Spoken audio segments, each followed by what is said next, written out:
Hello guys and welcome to Salesforce Dealers. So in the previous video we have seen the Git stash operation and we have also done a practical overview for Git stash. Now in this video we will learn about Git remote. So if you guys want to know and have an overview, want to know and have a look on the Git stash practical, so please refer to the previous video. So now let's have a look on Git remote. So guys, git remote is a command that helps to manage the connections to remote repository. Means it helps us in maintaining, or I can say managing the connections to our remote system repository.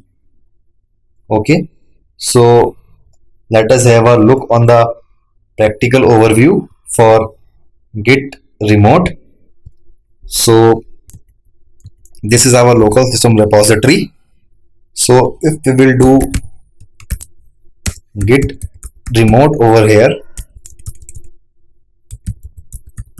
so it will show us origin. So what is origin? Origin is the repository URL, is the git repository URL is origin. So for if we guys want to know the URL of our GitHub repository, so we can execute git remote -v means verbose. So as you can see, it is saying origin, and in front of origin it is giving us the URL. So this is the URL for our GitHub repository. So that is what git remote is.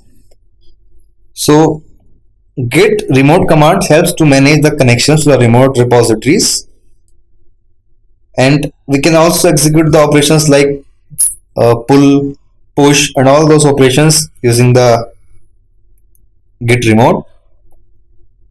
I can say in git remote. So as we can see, after executing this command git remote -v, it has shown us our repository URL.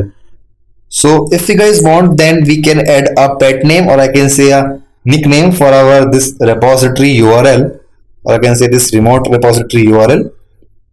So let us have a look. So for this, there is a command that is mentioned in Salesforce Dealers website, that is git remote add the nickname, or I can say the pet name, then the remote repository URL. So let us have a look. So let us mention like git remote, then add, then the pet name like drillers, or I can say the nickname, then the repository URL.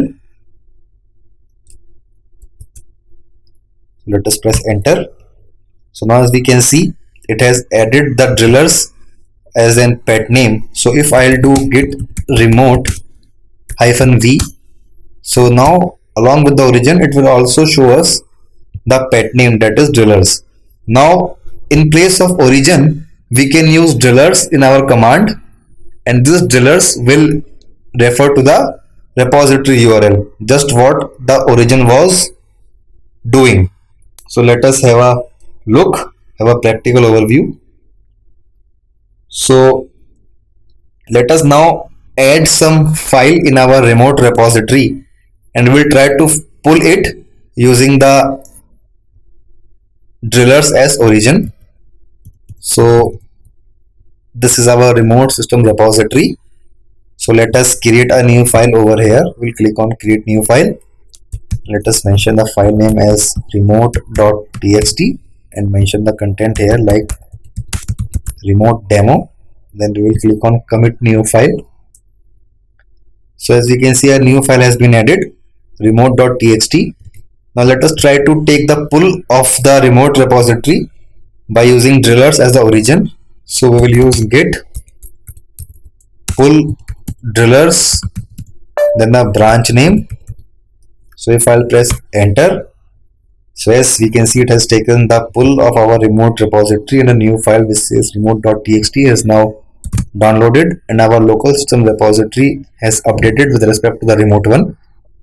So that's what git remote is. That helps in managing the connections to the remote repository, or I can say the remote repository URL, in which we have done git remote -v means verbose, and it has shown us the repository URL with the name origin.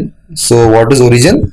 Origin points to the origin is our repository URL, or I can say origin points to the GitHub repository URL.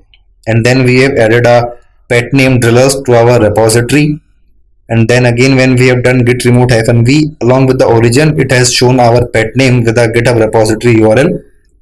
And then later on, we have added a new file in our remote system repository. And when we try to update our local system repository with our remote one, we have used git pull, then drillers as an origin, then master. So it has taken the pull of our remote system repository and updated our local system repository with respect to remote one. So that is how git remote works. So I hope this concept is clear to you guys. So you can refer to the Salesforce Drillers websites in git remote session, in git remote topic. All the commands are given along with the proper screenshots, so you guys can refer it. So thank you guys.